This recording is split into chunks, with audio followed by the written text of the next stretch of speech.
নমস্কার, অনুরাগের ছোঁয়ার আজকের পর্বের রিভিউ নিয়ে বাংলা সিরিয়াল সমাচার চলে এসেছে।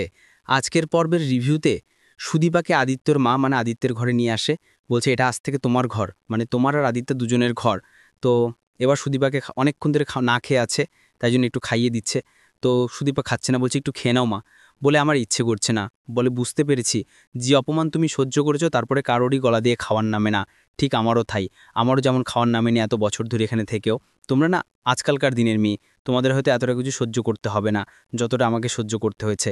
বলছে যে আজকে তুমি আসার পর প্রথম বোধহয় নিজের জন্য একটু লড়তে পারলাম, বা বলতে পারো যে প্রথম হয়তো নিজের জায়গাটা বুঝতে পারলাম।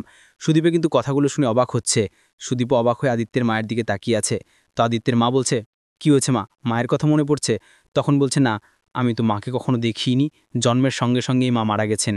তখন বলছে ঈশ্বরে মা বাপ হারা মেয়েটা, এই বলে বুকে জড়িয়ে নেয় সুদীপাকে। সুদীপাও তখন তাকে মা বলে জড়িয়ে নেয়, বলছে তুমি চিন্তা করো না, আমি তোমাকে মায়ের মতো আগলে রাখবো। নিজের জন্য তো লড়াইটা লড়তে পারিনি, দেখি মেয়ের জন্য পারি কিনা, তাই বলছে। এই বলে উনি চলে যান। এরপর সুদীপা ভাবছে যে আদিত্য কোথায়, উনার সাথে তোমার কথা ছিল, এবার আমি কি করব, কি করে বলবো। এদিকে দেখা যাচ্ছে কুন্তলা গাড়ি নিয়ে নামে গ্রামে গেছে সুদীপার খোঁজ করতে করতে। তো সেখানে গ্রামের লোকজনকে জিজ্ঞাসা করতেই গ্রামের লোকজন বলে যে হ্যাঁ এই তো সুদীপা। তো বলছে যে কোথায় থাকে, বলে সে তো থাকে এখানে, কিন্তু আপনি খোঁজ পেলেন কোত্থেকে? খবরের কাগজ দেখে না খবর শুনে? বলে দুটোই ধরে নিন।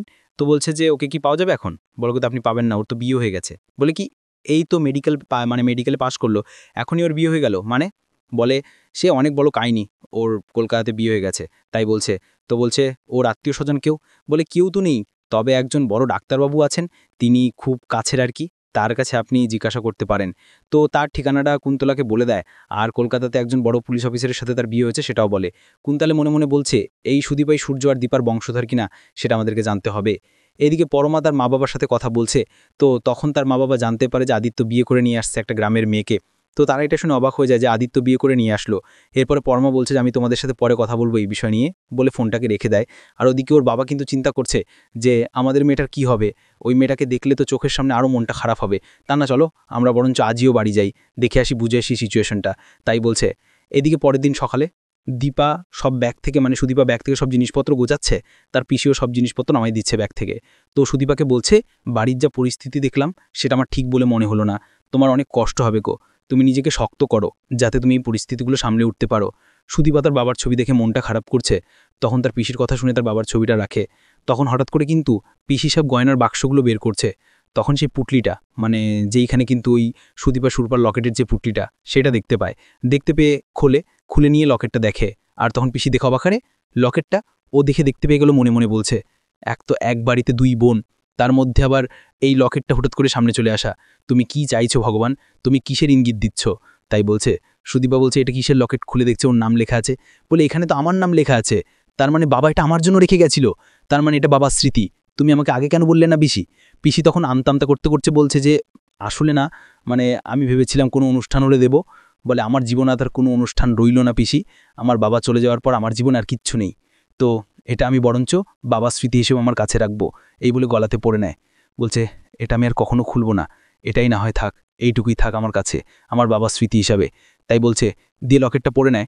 এরপরে সুদীপাতার বাবার ছবি দেখে আবারও কাঁদছে। বলছে তুমি কোথায় চলে গেলে বাবা, আমি যে একা হয়ে গেলাম। তখন আদিত্যের বোন ডাকতে আসে, দি বৌদি, আসলে বড় বৌদির মা বাবা এসছে, তোমাকে ডাকছেন। পরমান মা বাবা অনেক মিষ্টি মিষ্টি নিয়ে এসেছে, তাই বলছে বিয়ান এত কিছুর কি দরকার ছিল? বলে না, এরকম একটা খবরের জন্য বেশি করে নিয়ে এলাম। বলে বিয়েতে আমাদের সেরকম একটা কোনো মত নেই। বলছে যে দুম করে এরকম কি করে হয়ে গেল বিয়ান? তখন পরমার মা বলছে আসলে শ্বশুরবাড়ির কথা তো, তাই আমাদের মেয়ে আমাদেরকে অতটা বলেনি আর কি, বুঝতেই পারছেন। তখন ওপর থেকে পরমা নেমে আসছে, নেমে এসে তার মা বাবার সাথে দেখা করছে, খুশি হয়েছে বাবা মাকে এতদিন পর দেখে।